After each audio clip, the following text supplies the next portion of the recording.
I am with Chinmaya Mission for the last 37 years. That's more important. Balvihar child came here with my father on a Shivratri day. Got introduced to Guruji, attended the first camp in Sandipini, which is available as a book, Game of Life. Then, of course, trained. There's a center in Mumbai called as Mulund. Swami Sachidanand was Acharya in charge. So, as a small child, groomed me up, took Balvihar classes, attended Yuva Kendra, took Yuva Kendra classes, got married in the same Powai temple. So, my wife, you can also see her around. She's also from Chinmaya Mission. Interestingly, my parents, her sisters, sister's husband, everybody from Chinmaya Mission. My children now are from Chinmaya Mission. They attend Balvihar class. Daughter has gone into preaching now. So in one short word, Chinmaya family. Why am I telling you this background? Because, whatever, all these big institutions traveling across the globe, books, all this because of, thank you Swamiji, Guru Kripa. I want to start the session with a small story which will connect you to Acharyaji. Year is 2007. I am in Kailash Mansarovar. I have taken a group of 60 people from USA led by Swami Ishwaranji. So I also have a company called Atmadarshan, named by Guruji by the way. I am also Guruji's child. So Guruji say, I used to work in a lot of glamorous industries, cricket world. You heard about Sachin Tendulkar? As a part of his strategy team. Give him 100 crores. Moved on to film industry, music industry, all glamour, jewelry industry. But then, one of our companies closed down, not because of me. And I came to Guruji, I'm looking out for a new job. He said, no, think about starting your own job. That is what Gurudev used to tell. This company called Atmadarshan organizes spiritual tours across India and across the globe. In Kailash Mansarovar, when I saw the Parvat, the first thought came to me that you should promote Indian culture the way our Acharyas and Gurudev has promoted. I had no idea. I had some basic reading of Arthashastra, but no scholarly reading. And this thought is not living. And one of my friends who is a Pandit, he is an actual Purohit, Pankaj Joshi, he always said, when you go to Tirthasthan, a thought is not a thought. It could be a message from the Rishis. I'm sure many of you feel this when you're in a temple or an ashram. So this thought was not living. Dedicate your life to Indian culture. Arthashastra. I said, what is this Arthashastra? I mean, everybody has heard about Chanakya. I go to my wife and I tell Surekha, this thought is not living. Don't ask me. Ask Swamiji. I go to Ishwaranji and I tell him, Swamiji, this strange thought of studying Arthashastra is coming and it's not leaving me for the last 2 days in Kailash Mansarovar area. And I've been a Shiva Bhakta. I come here every Monday also. So immediately he says, do one thing. If you really want to study the Shastriya Parampara. I said, Shastriya Parampara, and Chinmaya Mission does that. And he tells me, once you go back, because you're in Kailash, call up Swami Advayanandi. I call him up. And this is very important. I call him up and he was in CIF at that time, 2007.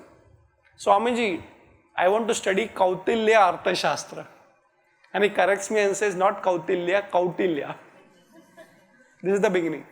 A person who could not even say the first word properly is teaching Kautilya Arthashastra globally. Thank you, Swamiji. Second important point, which is a latest update, I am also part of CVV, Chinmaya Vishwa Vidyapeeth, where thanks to Swamiji and others, I have joined there, of course, as a professor of practice, because I go everywhere, and as Guruji always tells, what have you done for us? You can go everywhere.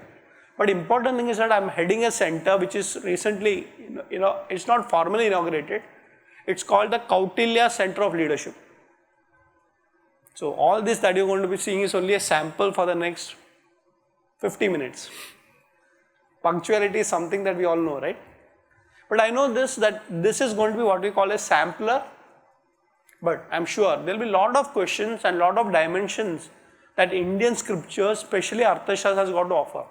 And if opportunity gives, We'll do it some other time, the extended topics. So with that, let me start with today's topic, which is there on the screen. Everybody can see? Arthashastra and strategic thinking. Everybody has heard about Arthashastra? Shastra, yes.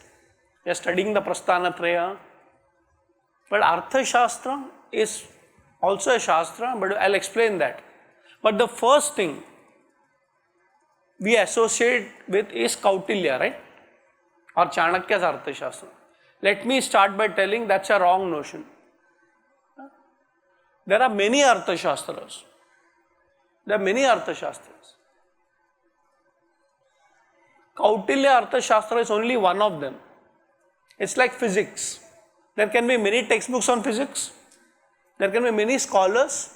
Einstein definitely is considered as an epitome. And his formula E is equal to mc square is known. But can you limit physics only to Einstein? So as we go in, we'll start realizing the kind of wealth of knowledge. I was called by Swamiji to Kerala. I was taken as a research scholar. I studied under Dr. Gangadhar Nair, completed the whole 6,000 sutras that I will be showing you, sample. Then of course got a small certificate, went out to do my MA in Sanskrit and a PhD with a gold medal. Why am I telling this academic background? It does help by telling, okay, I've studied the Shastriya Parampara and also in an academic manner. So just want to give you some idea that many of us, including me, did not know about the wealth of knowledge this one book contains. Look at the whole country and the literature. Before I go to Arthashastra, we talk about, and it is important to talk about, the kind of destruction that has happened in the knowledge sphere, right? The invaders came and all these libraries were burnt. It's sad, no doubt about it. But let me tell you a positive side. We have no clue how many of them have left behind. They say, okay, 99% burnt. Some people have statistics saying that when Nalanda was burnt, the whole literature was burning for 2 months. Sad, no doubt about it. But how many of us was left behind? When Atal Bihari Vajpayee was the Prime Minister of India, there was an interesting project started by the government of India, still going on by the way. And you can Google it. It's called National Manuscriptology Mission. They went on to different universities, libraries and even traditional Pandit houses. There are palm leaves manuscripts. And the current count, I'm talking about almost 7-8 years ago, was they collected close to 1 crore manuscripts. Still, only one project. Many of them did not want to give the traditional manuscript. Why am I telling you is that, friends, this Arthashastra is one of them still available in Mysore University. As a research scholar, I went over there. One library in Mysore University called the Oriental Research Library, where Kautilya Arthashastra was found, has got more than 80,000 manuscripts. So what is lost is one part of it. We don't even study what is left behind. Thanks to Gurudev, we have revived many of the Shastras, but with SIF and with of course CVV coming in now and all of you, you'll be surprised. We start with Vedanta, it's very important, but it's an unending journey. I have only taken one tip of the iceberg called Arthashastra. And of course your subjects can be Vimana Shastra, Rasayana Shastra, there are so many IKS now, Indian knowledge systems. I have written 24 books on one topic. 24 books and writing 4 more books. And as it goes right from children, the idea was to simplify Arthashastra to the common man, including children. Trained more than 1,000 principals of CBSE schools. And Professor Mahadevanji, he's doing wonderful work in that space also. This is one way of popularizing. And this is one of my latest books. And I'm going to give 2 copies at the end of it for all of you. You can use it in the library. Okay? Now this whole idea was that we should not look at it as an ancient wisdom. Yes, it is ancient wisdom. Can we look at Arthashastra as eternal wisdom? It was, it is and it will be. Ancient is a very old word, right? And sometimes it's glorification of the past. As they say in Hindi, Hamare desh mein सोने की चिड़िया थी. I mean, we were the richest part of the world. But you have a formula, right? Can you use that formula, of course, to bring back the golden era of India? The answer is yes. And let me tell you, been very fortunate that it is not just an idea, it's an experiment that has succeeded. Thousands of organizations, thousands. Corporates is only one part of it. All these big names, Indian Oil Corporation, Reliance, Tata. We are working on a policy how Tata is already number one in the IT field, TCS. How can we make it bigger than that? Right now we are working on a strategy to employ 50,000 people per year in only one company of Tata TCS. So it is a very practical. At the Defence Force, we are actually applying Arthashastra for cyber wars. I don't want to go into all the details, just to tell you, strategic thinking is so important. So be it the defense world, academic world, corporate world, spiritual world. In fact, been very fortunate, Swamiji, I have also taken sessions at Radhakrishnan mission. In fact, Swami Narayan, so fortunate for me, even spiritual organizations. But as you know, we are growing across the world. So the idea is that this is an Indian wisdom that is also Adhyatmic and Vyavaharik. Adhyatmic plus Vyavaharik. Adhyatma has to be the base, but when we deal with the people, we cannot say, it's only Bhagavan. Of course, Bhagavan will take care, that Shraddha should be there. But what about strategic thinking? How to deal with human beings? You don't deal with human beings, you deal with the minds of human beings. And everybody is not same, right? Everybody is unique. So with that, we'll talk about all this later on. See, this is the kind of application that I'm able to do. Don't look at it politically. There is only one sample, and he's a known person. His name is Radhakrishnan Pillai.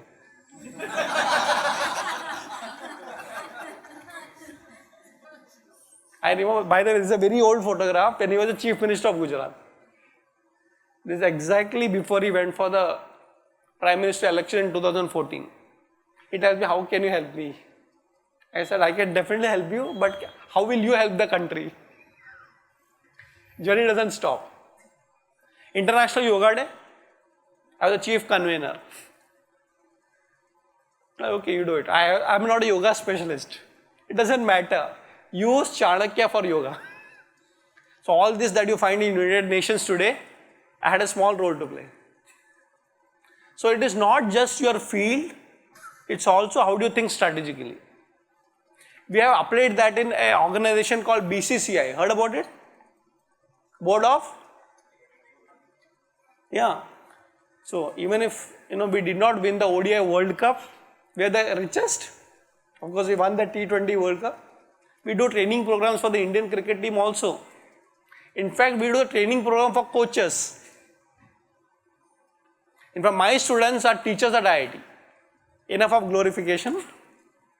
The idea is that this is very relevant and we'll see how. Let's go back to a little bit of a history.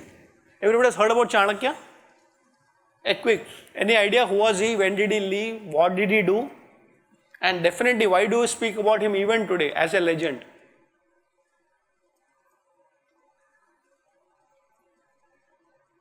Who is he? What's your understanding?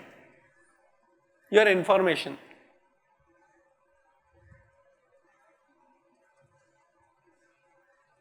Pardon?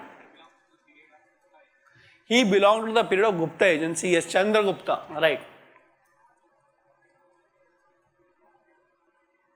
He was an economist, a strategic thinker, advisor, but most important, scholar, writer, acharya. All this is right, but very important. As I go into it, remember the word which our education system has forgotten. Polymath. You know who is a polymath? He or she is a multidisciplinarian. Today is a generation of specialization, nothing wrong. You study one subject, then you specialize in one subject, right? And you super specialize in that subject. As Guruji says, who is a specialist? Who knows more and more about less and less. But our education system was not like this. It is holistic. Remember this word, it's coming back?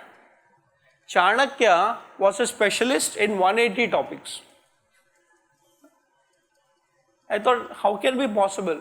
I asked this question to my teacher, Dr. Gangadhar Nair. Is it possible for one person to be a specialist in so many fields? Well, of course it's possible. You may know one thing completely, but you can know other things through the people who know it completely. So I am a chemistry specialist. I love it. But I don't know about physics. I collaborate with a person who is a specialist in physics. Somebody who is an Arthashastra specialist. That's why I love this position called Vice Chancellor. You know why? It's a very academic position. But you know what is the advantage of a Vice Chancellor? He's got all the experts under him. Head of chemistry, come, I have a problem. There's a social problem. Oh, head of social sciences, come here.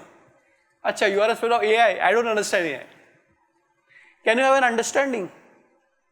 So the first thing I want to introduce is that we can be a specialist in multiple things if you know the aspect called collaboration of knowledge. It's a collaborative thinking. I can't be everything, but I can do many things through experts of those fields. One Acharya told me, he was from a Gurukul system, he told me something very interesting. You remember, at least for those people who are beyond 40, there was a generation of doctors called as family physicians or general practitioners. You remember that? And he was like absolutely a real family member, right? You could go to him for anything, and it was Shraddha more than the medicine or prescription. Remember? I remember when my mother passed away. She passed away 3 years ago. We called her family doctor. And you know, it's a very emotional scene, right? For everybody. Mother is not there, your family doctor comes. You know what he told? Well, you should be proud the way she lived. Is that a doctor's advice? In a time when your mother has passed away, the whole emotional trauma you're going through, you should be proud the way she passed away.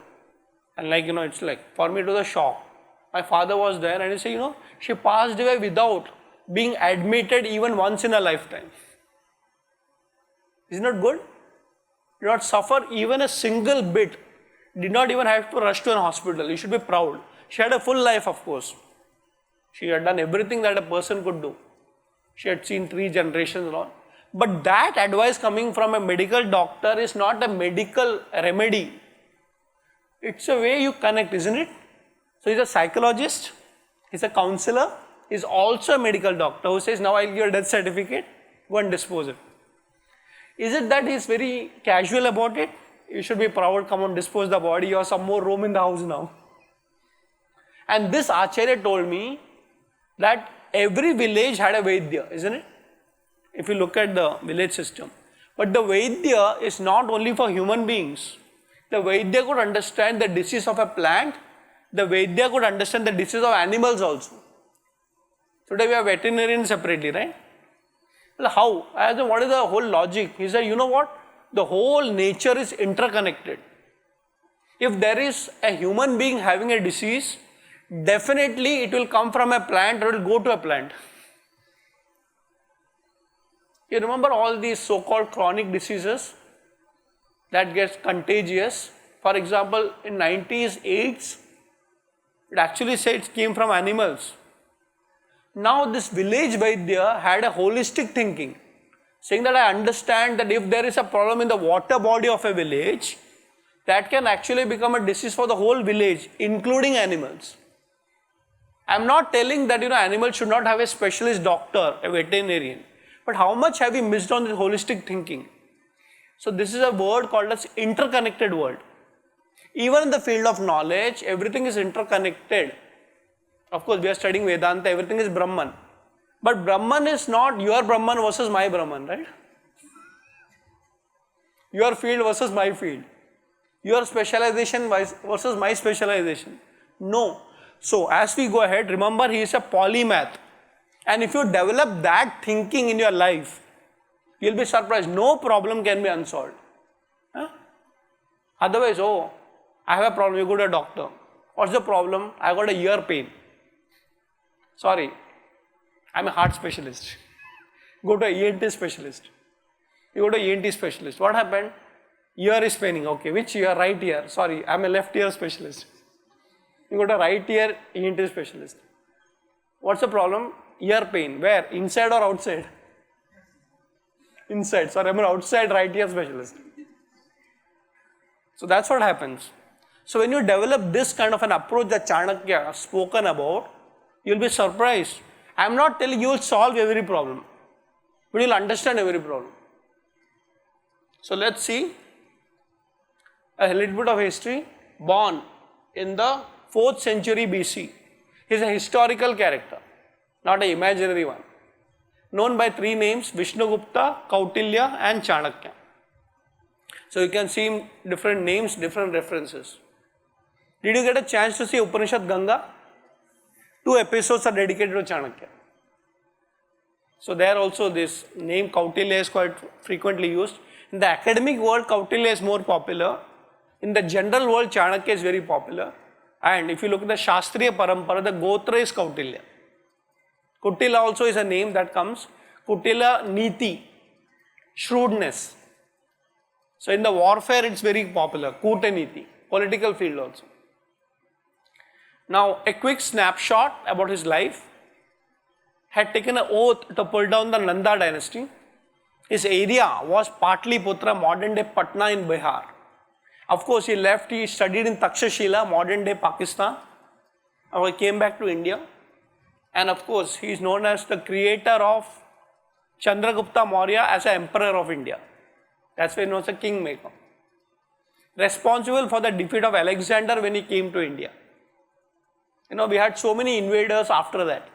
We wish we had studied Arthashastra. We had forgotten. It is not the invader. It is the thought of the invader. And you know, Mahatma Gandhi had a very famous statement about enemies. Kill the enmity, not the enemy. Interestingly, Chanakya did that. You know, I'll tell you this story about what happened. When Alexander came, all of you know the history, because he was a very ambitious young leader. He came up to India. And India at that time was 16 divided princely states. And foreigners understand, divide and rule. We don't like unity, right? We don't like collaboration. And he almost started using this till Punjab. Sikandar Porus, you remember that story? And Chanakya united everybody.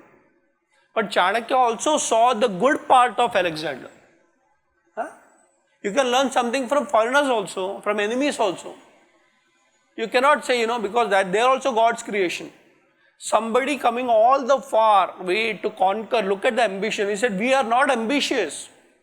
We are satisfied, contented, yes. But look at this person, a young general coming all the way from Mesopotamia and coming here. You know what happened? He defeated him. That's clear. You cannot take the enemy for granted.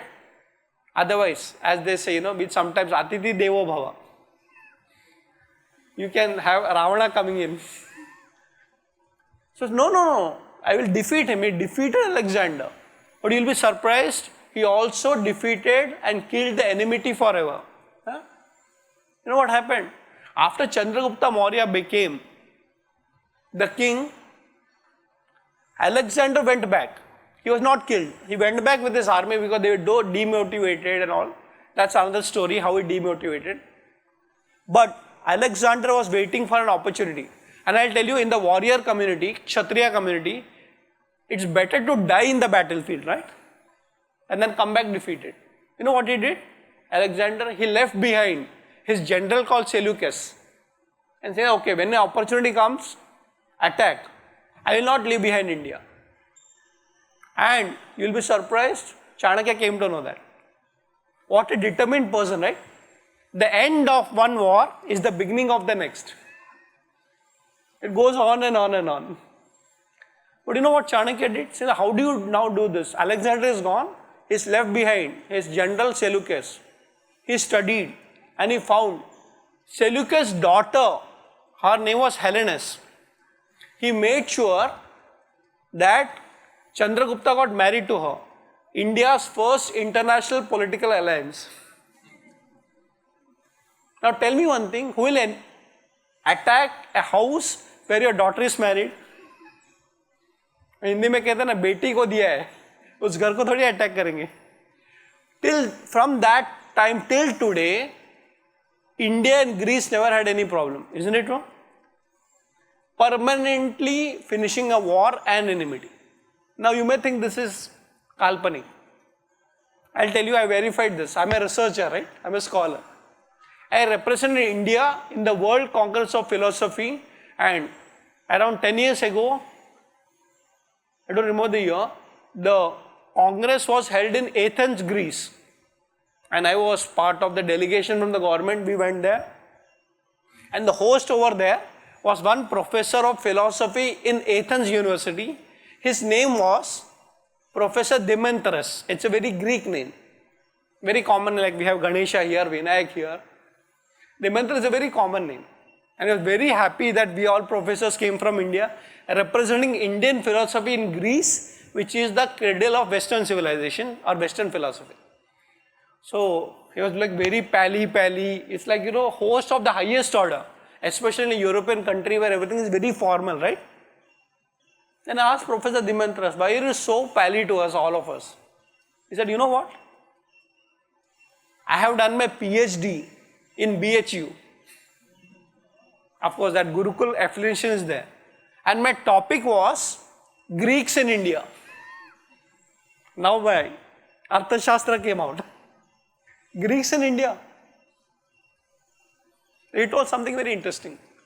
Actually, after Alexander came back to this place, Socrates, Plato, that generation, Alexander's genes were left behind through all that progeny, and they're still there. I studied that, and I've written a book also on that, my PhD topic.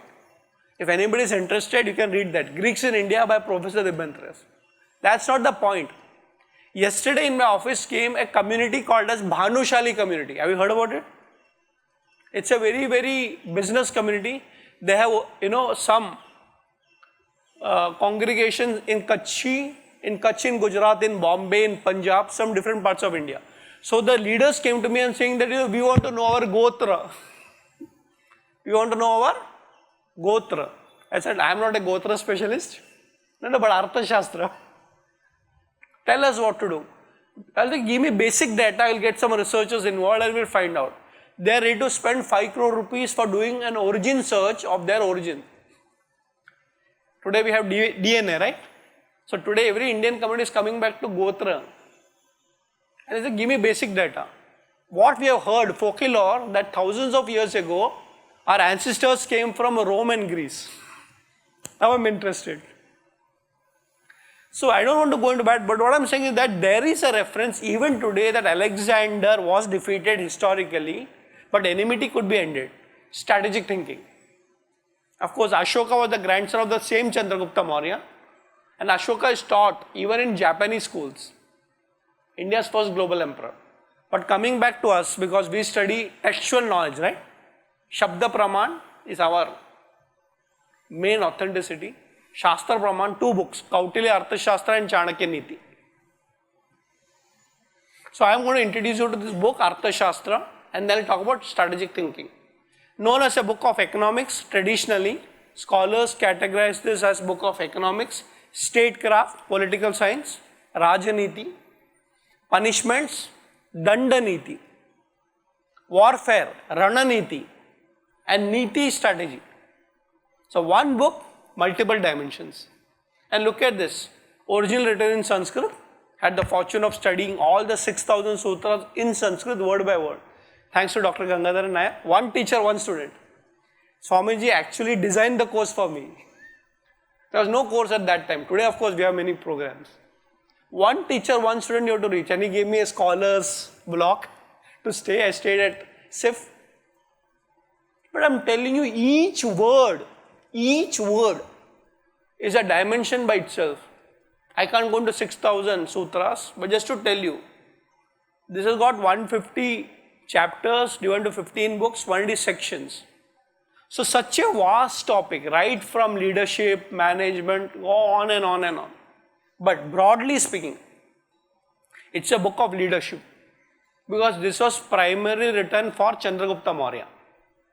And I have become a specialist in the field of leadership. I teach leadership. So I can tell you the 3 stages of leadership, and all of you will see that in your life also. First stage, before you become a leader, right? That's called training of a leader. Second stage, after you become a leader, you got a position of leadership.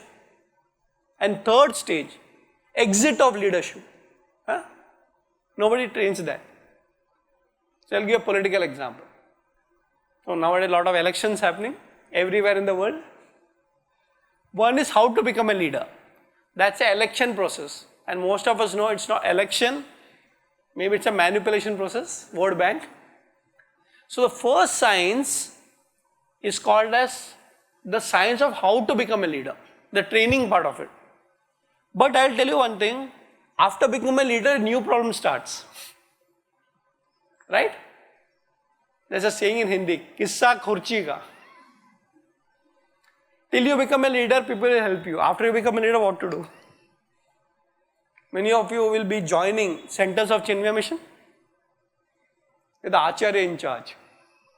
Now what? 24/7 mandate. Of course, you will get guidance. And you are lucky. And you will get guidance after you become a leader. And therefore, there is one statement which is called mentorship. Remember?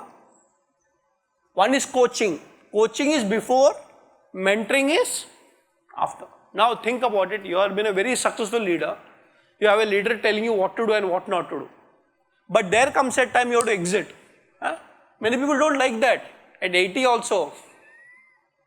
Every field, and only that time spirituality will help. Vairagya. Otherwise, as long as I am there. Remember, Chanakya says this. No leader is permanent. And no leader should be permanent. But the organization can be. Chinmaya Mission, many of you who are first generation to Chinmaya Mission, I have been fortunate to see 3 leaders of Chinmaya Mission. Right? And many other leaders also. 3 formal leaders, Gurudev of course. And I could not understand his leadership style. He was too small at that age. I was in school only. Guruji, saw him for 24 years. Swarupananji. Okay, now these are global leaders. What about center leaders? Every Acharya, Swami, Swamini, Brahmachari, Brahmacharini. Aren't they leaders? At SIF, at Sandipini, what Swamiji is doing. Isn't it true? That's leadership. What about area leaders in Chinmaya Mission? What are area leaders? In Bombay we have zones. Like we have Jagdishwara zone, all these zones you know. Of course we have Swatmananji, but there are other acharyas also. So think about it that when you think like a leader, you should know how to exit, because you decide that I will be here permanently. No, but requirement is you have to get transferred. What do you do? Chanakya talks about a leader not being permanent. It's a very different strategic thinking. Attachment is a problem. The leader is important, but as Gurudev said, a good leader is the one who creates more leaders. Otherwise, as long as I am there, you see so many organizations. As long as the leader is there, great. After that, one man show or one woman show. So 3 stages of leadership: before, the training, coaching; after, mentoring; third, exit, spirituality, vairagya. All this is there. So leadership training is of 5 basic themes, 180 topics. Fundamentals, there are theories of leadership Chanakya wrote about. That's absolute science. Economics. Nobody can be a great leader till he or she doesn't understand budgeting. Artha eva pradhana iti kautilya. If you have worked in organization, you know how budgeting is important. I work with strategic level at an organization called as BMC. Have you heard about it? Bombay Municipal Corporation. You know what is the budget?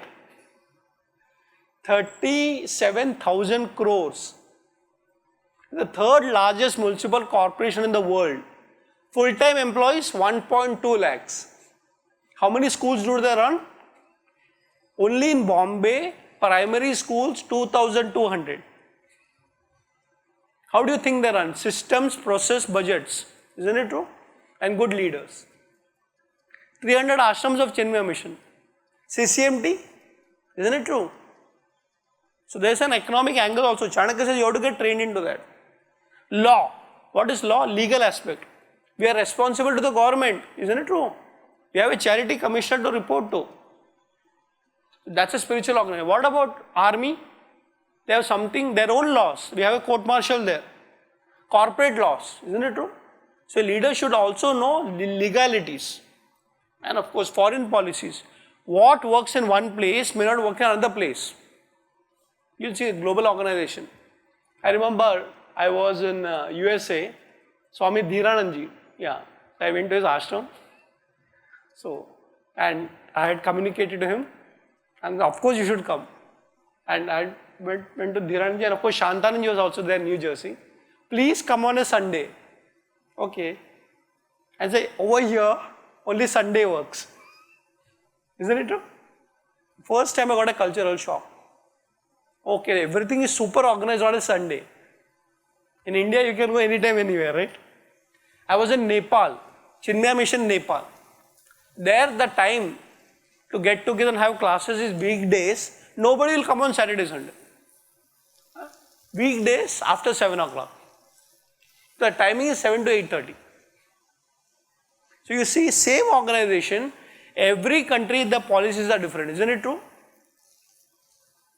So as a leader, when you move from one place to another, do you understand the local culture, local language? In fact, Chanakya trained Chandragupta in local languages. A documented version says, Arthashastra, there was a reference I found, Ashoka had learnt 27 languages and dialects. Good or bad?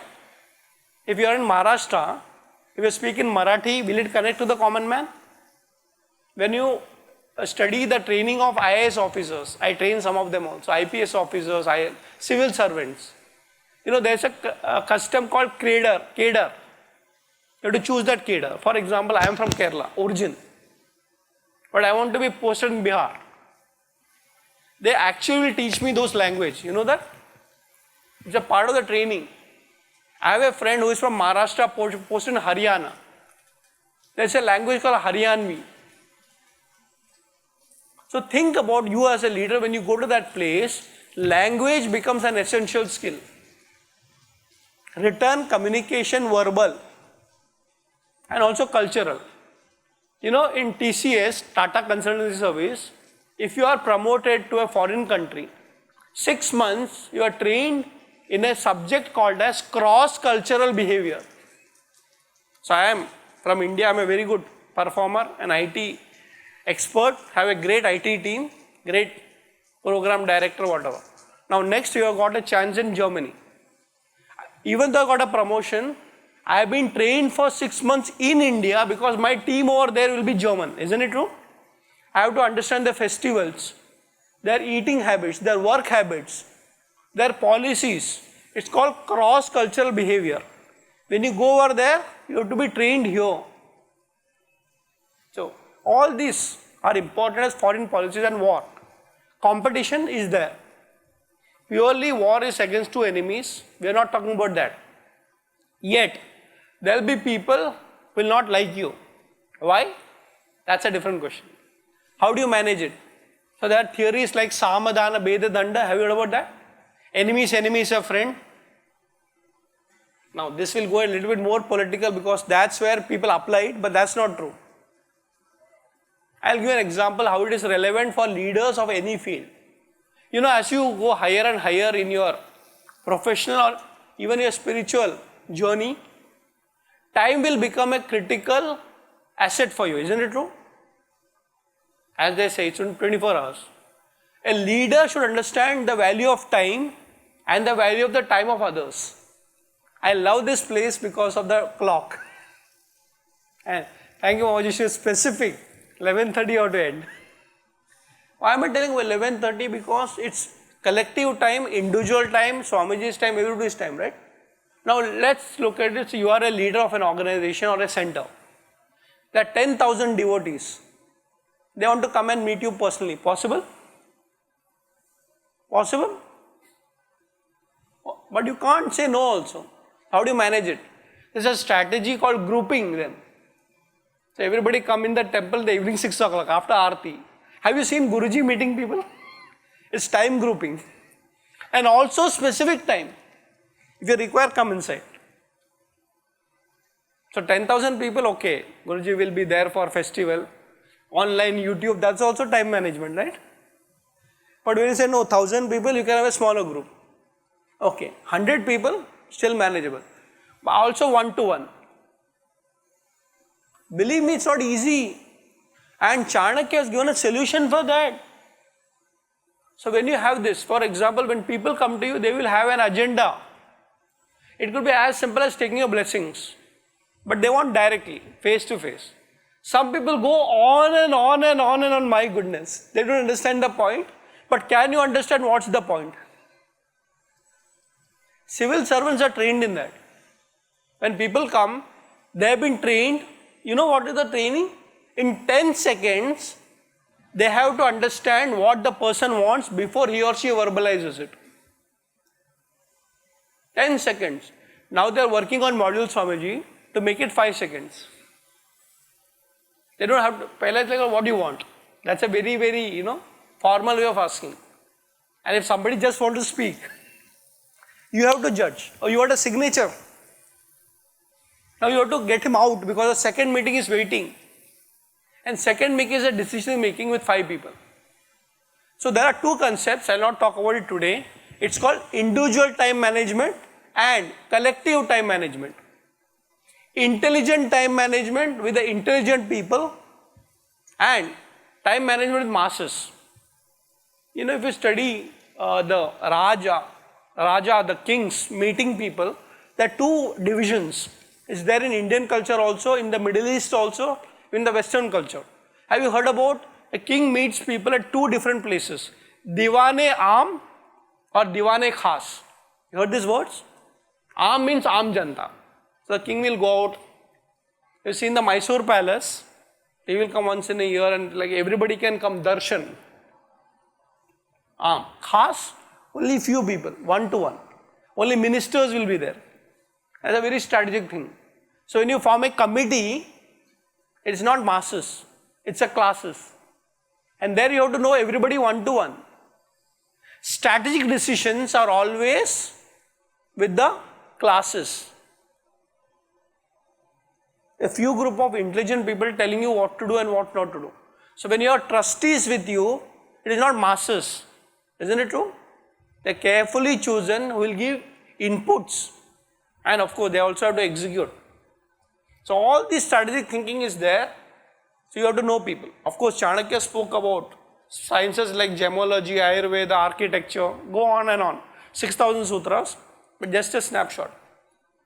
But most important, this survived the test of time as it is based on human psychology. Because finally we deal with human mind, isn't it true? You never deal with people, you deal with the minds of people. And even in the Adhyatmic journey, it is a tuning with the Guru, isn't it true? How well are you tuned to the Guru? That's the biggest. Shraddhavan labate jnanam. But Shraddha is not illogical. It's a tuning also, isn't it true? The same class, 60 people, somebody get it like this. Tuning is 100%. Somebody takes time. So one of the things of a leader is tuning to the people and of course starting with tuning with yourself. The ultimate Raja mentioned by Chanakya after being trained is called, the same word comes in Bhagavad Gita, Raja Rishi. So he is a great king. Raja Rishi. Of course you have examples of Janak Maharaj. So what I am going to do now, in the limited 10 minutes that I have got, I am going to actually show you some sutras on strategic thinking. Okay, so this is now about Arthashastra and greatness of Chanakya. Now this is the opening prayer. The prayer itself is strategic. Om Namah Shukra Brahaspatibhyam. Have you heard about these 2 acharyas? Shukracharya and a lot of Puranic stories are there. But you know what? We take a whole day strategic thinking workshop based on this one sutra. Corporates like all these jargons, This is technically packaged as conflict management. So we have to do a lot of workshops, Swamiji, break them into groups and discussions. We give them case studies. They like all these birds. So how does it help? We always give them case studies of conflicts. For example, there's a CEO of a company. So we do a lot of training for this corporate world. So that 30 CEOs will break them into group of 3 groups. What is the case study? Okay, the case study is very interesting. 2 employees, both of them performing. A CEO has got 2 employees. Like a general has got 2 assistant generals. And both of them are performers. Both of them are performers. And you require both. One person comes and complains against the next person. Normal, huh? Get used to it. Both of them are individually good, but collectively stupid. They can't go together. So one person comes, this guy is not good. What do you require him? He goes away, he comes. That person is not good. What do you do? What do you do? Conflict, right? Can you solve such situation? Is it a real situation? It happens in every family also. My Guruji, I remember I have 2 children. My daughter's name is Anvikshiki and my son's name is Arjun. So when Arjun was born, named by Guruji only Arjun. So you know what he told? Acha, now you are not parents, you are referees. You have to decide between who is right and wrong. Both are our children only, right? Can we solve this conflict, who is right and wrong? And remember, there's a human factor of jealousy. You have to deal with that. And some people use it, you know that? Misuse it also. In sales, you know what they do? Suppose the company has got a target to achieve 1 crore. I'm just giving an example. So they have 2, good salespeople. 50 crores you, 50 lakhs you achieve, 50 lakhs you achieve. And they make each other fight. Suppose you get 50 lakhs and above, you will get promoted beyond him. Really? The company benefits because in jealousy, he will make it 60 lakhs, he will make it 70 lakhs. Who benefits? This is Kutaniti, we are not going to that. But basically, if they complain against you, and it may be a genuine complaint by the way, it may be a genuine complaint. What do you do? Om Namah Shukra Brahaspatibhyam. How?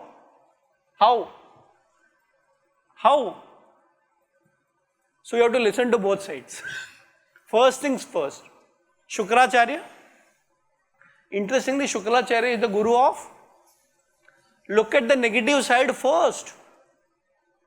And then the positive side. We got so used to looking at the good side that we forget there's a negative side also.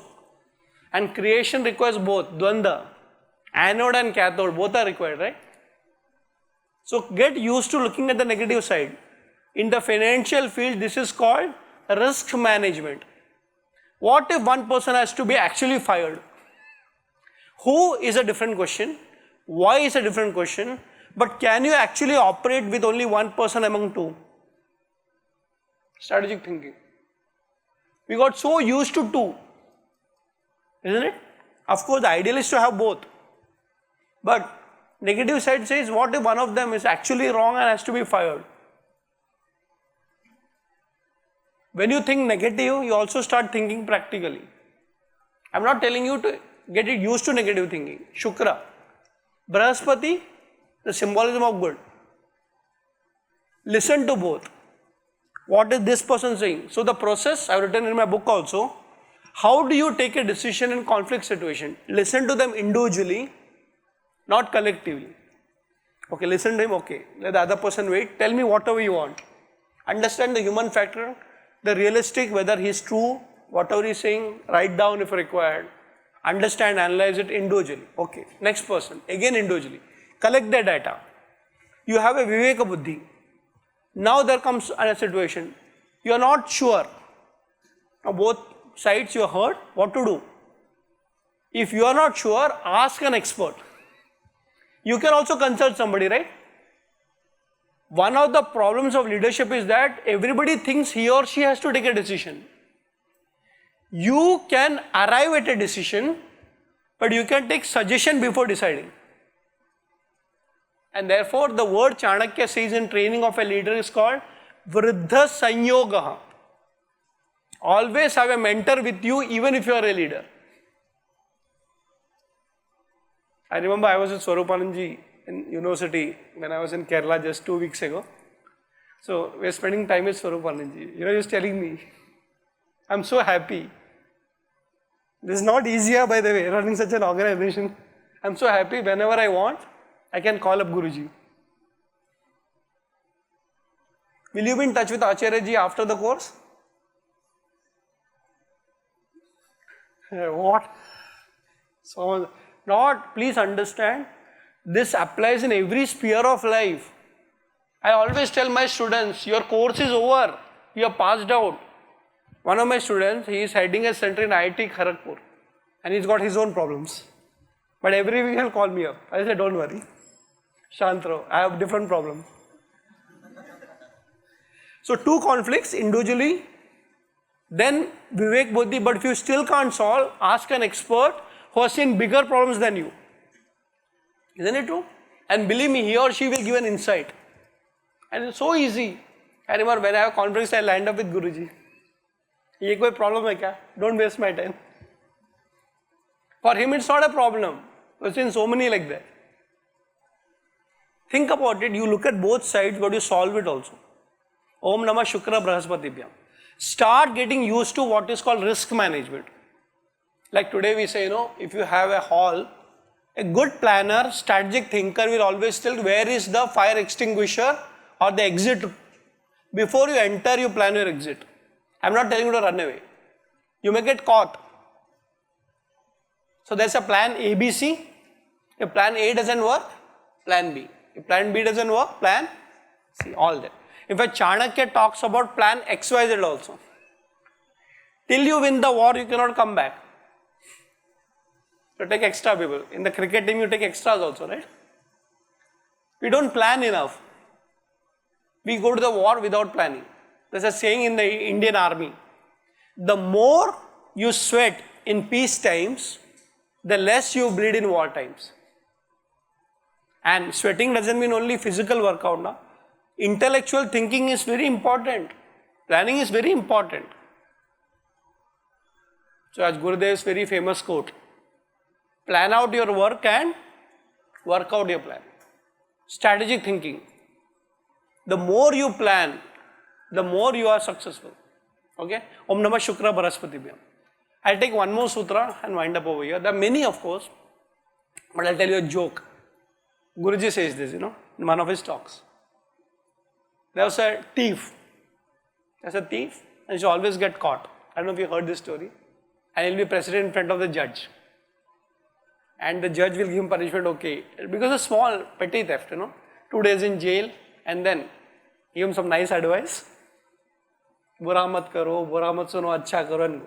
But he'll continue doing that. 1 time, 2 times, he's continues doing that because he gets nice food, free accommodation on the government. So one day the judge sees him again back. Sudharta nahi hai. And then the judge out of frustration asks him, have you done anything good in life? Only stealing, robbing. Have you done anything good in life? And he says with confidence, of course I've done good in life. What? I've given you a job. You exist because of me. Now this may look like a joke. When you work with the society, you will have the criminals, isn't it true? You can't say everybody is good and then you get fooled. You will have people who are negative. You can't say everybody will appreciate just because you are a Vedantin. I still remember when I started doing this Chanakya journey. Acha, good na? One Chanakya quoting, misquoting, who knows? But he made, a career out of it. That was the impression people had. They're very good. You also make. So don't think you'll get all the goody people only. Yeah? So there are people who will come to you, will respect you because of the parampara you are part of. So if you get some appreciation, it's because of the Guru Parampara. But if you get some big brats, because you have still a small ego remaining. So goodness is Guru's, shortfalls are mine. Om Namah Shukra Brahaspatibhyam. Last one. This is a very interesting model called the Saptanga. Again, another huge model on strategic thinking. It's one sutra. Swami Amatya Janapada Durga Kosha Danda Mitrani Prakriteyaha. So remember, Chanakya is training leaders to run a kingdom. A first question, like they come to a Gurukula, and I'll tell you a problem with all teachers. The course is designed for 1 year, 2 year, whatever. There is something called as midlife crisis. Why did I come here? It happens in every course, engineering included. Why should I do this? That time you require one-to-one counseling. So one student comes to Chanakya and says, oh, Acharya, why am I studying this Arthashastra and all?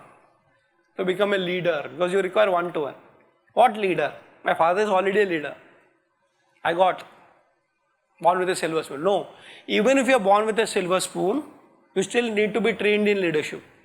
Just because your father is a doctor and they have a hospital doesn't qualify you to be a doctor and operate, isn't it true? You may have an advantage of having been born in a doctor's family, yet you have to go through that whole process.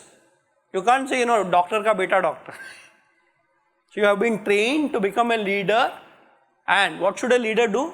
Take care of a kingdom. What does a kingdom consist of? 7 things. Sapta, Anga, Swami, Amatya, Janapada, Durga, Kosha, Danda, Mitra. If you have all the 7 in place, then you are a great leader. What are they? Swami, you require a great king, leader. Queen also is okay. It can be put in any gender.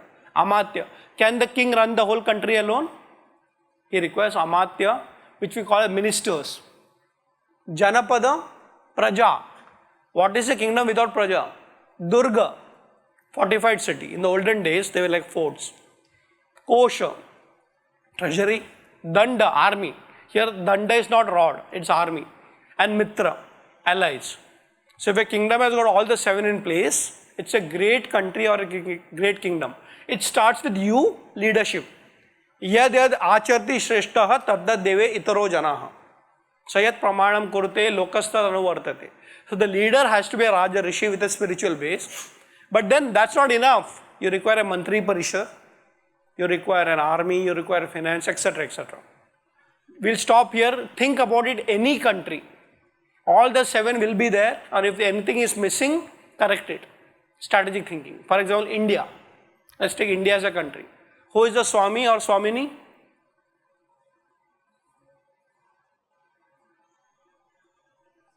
%99 people get it wrong. It's the president. President is the first citizen of the country, the supreme commander of the 3 armed forces.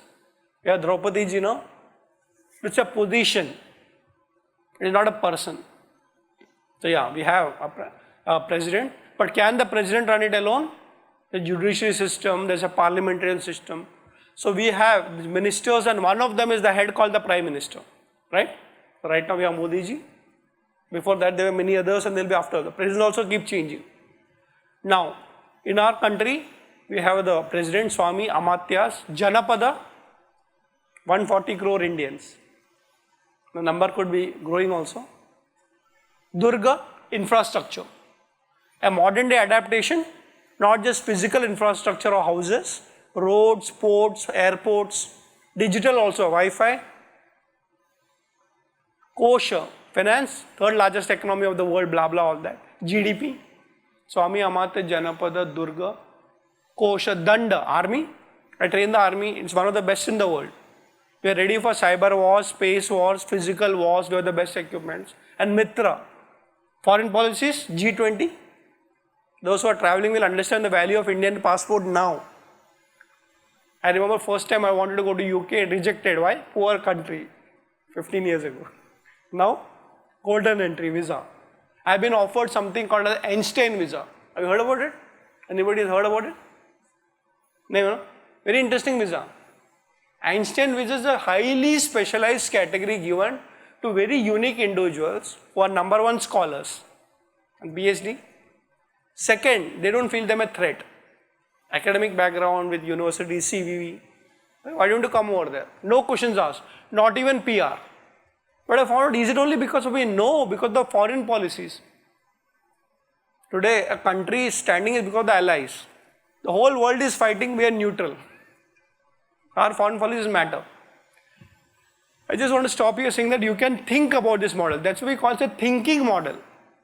You can apply this in an institution like a school also. A principal, teacher, students, fees, think about it. You can apply this in a Sandipini also. Yeah. Who is the head of Sandipini? This course? Swami? Amatya? Upacharya? Janapada? Durga?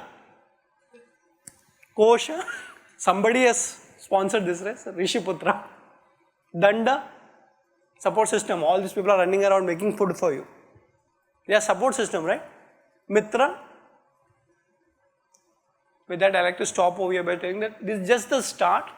But as you start thinking, and as Guruji says, the most difficult thing a human being can do is thinking. Please think. Of course, the foundation of spiritual thinking is already there. But as you go to the Vyavaharik world, we require more strategic thinking also. Dhanyavada.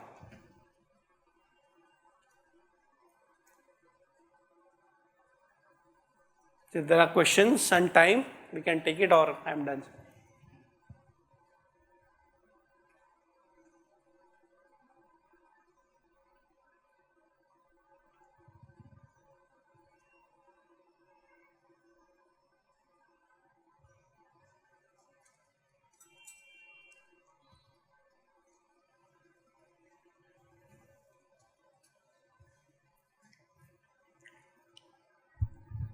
Hariomji, any strategy for our studies, for our life, especially in these studies, Vedantic studies, like that? Can you repeat the question? Any strategy for our effective studies? Effective study strategy, okay. So I'll give you 3. In fact, Swamiji, I'll try and actually send you a copy of a book I have written especially for students. It's called Chanakya in the Classroom. Yeah, it's very popular by the way. So since you asked a student question, and it's very popular among teachers also. There are many strategies, but I'll give you 3 since the time is limited. First thing for a good student is called time management. And time management starts with creation of timetable. Do you have a timetable created by you? Or does the system create the timetable? If you look at any normal school going child, who decides what time to get up and what time to go? No, the school decides. Isn't it true? The school says, okay, you have to reach by 7 o'clock. So the mother will say, oh, 7 o'clock. Their timetable 7 to 8 o'clock will be the first period. Before that will be assembly, prayer. 12 o'clock. And then you have recess. Who decides that? The school. We fall to the timetable decided by the school. Then we plan our day. Okay, 7 o'clock to 12 o'clock is school. Okay, then there's a recess. Now the whole school goes around that timetable, the teachers, the principal, etc. The whole family and the society goes around it. Do you know this? In fact, if you see, the airline tickets or train tickets are also booked on the timetable of the school. When is the vacation? When is the exam? Our society is not self-disciplined. It requires to be disciplined. Now, I did that small experiment with my kids. So they have the school timetable every day morning, like, rushing. Ask the ladies. You have to prepare tiffin. Ask my children, where is your timetable? My timetable? No, not the school timetable. So from an external discipline, you start with internal discipline. So from 7 to 12 is a school time. School decides. What about 12 to 7? Of course, you can have monitoring systems and all. You will be surprised. It takes lot of time, energy to design your own timetable. And if you design that, believe me, your whole dimension of a student changes. Then I get up at 5 o'clock. I decide to exercise. By the way, there is a format of a Gurukul timetable in Arthashastra also. I can maybe talk about some other time. So let's say, how many classes do you have in a day here? 4 to 5 classes, which I have been seeing since my childhood. Morning to evening, Vedic chanting to evening temple aarti. Okay. Now the thing is that, was it decided by you? Is it important? Acharyas all follow the timetable and it's all been, systematically, it's a parampara also. Of course, refining keeps happening, but there is something called as a general format which has been happening since Gurudev's time to a little bit of a tweaking also, which every Acharya will do it, right? Now, what first student should do is that study the timetable and fall in line. That discipline is expected. You have to be here 5 minutes before time and all those things. But what we forget is that what about the in-between times? Have you decided what you will do at that time? What the time will you revise? And everybody has got the freedom. Isn't it? So I tell my children, okay, your playtime you decide. It can be collective, it's okay if you want 4 people to play. But you can't play during the class time. But you can play. And by the way, playing doesn't mean only physical playing. I mean, you can have different games within, maybe a strategic game, a chess. Okay. What about revising time? In the Shastra, the word Abhyas, what does it mean? What is the general understanding of Abhyas? Practice. It also means revision.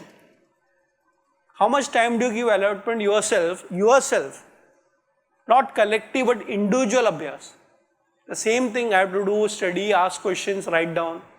So coming up, first thing is that apart from the main timetable decided by the institution, a student should have his own timetable. Second, very important, what Chanakya says is very clear, fitness. And when I say fitness, not just physical, mental, also intellectual. And everybody should know his or her fitness level. The biggest problem is that we do compare. If you are thin, you are fat, that's not fitness. If you go to Ayurveda, everybody's got different prakriti, right?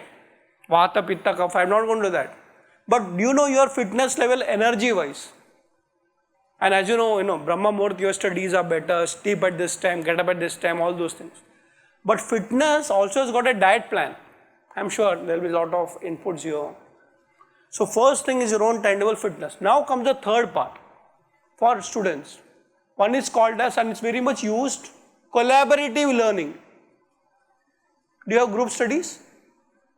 Is it part of the system or individually decide? That makes a student a great student. And collaborative learning is not learning from others, teaching others also. The weak students in the class, you teach them. So your extra time is for you to decide. I'll stop here with one real example. I remember there was this particular student, he was the topper of the class, always a topper. One of my students only. I asked, same question, how can I remain top after I pass out? That's a problem.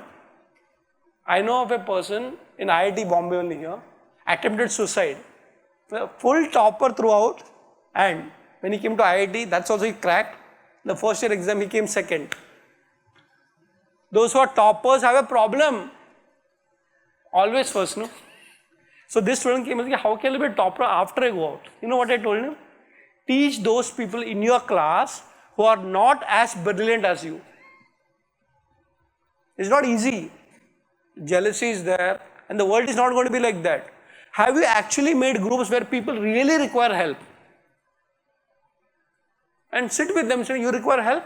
Half an hour I'll give you every day. Half an hour for collaborative learning also starts with collaborative teaching. Even if one student fails, the whole class is a failure.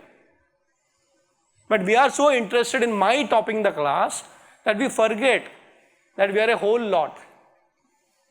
Some tips. Thank you.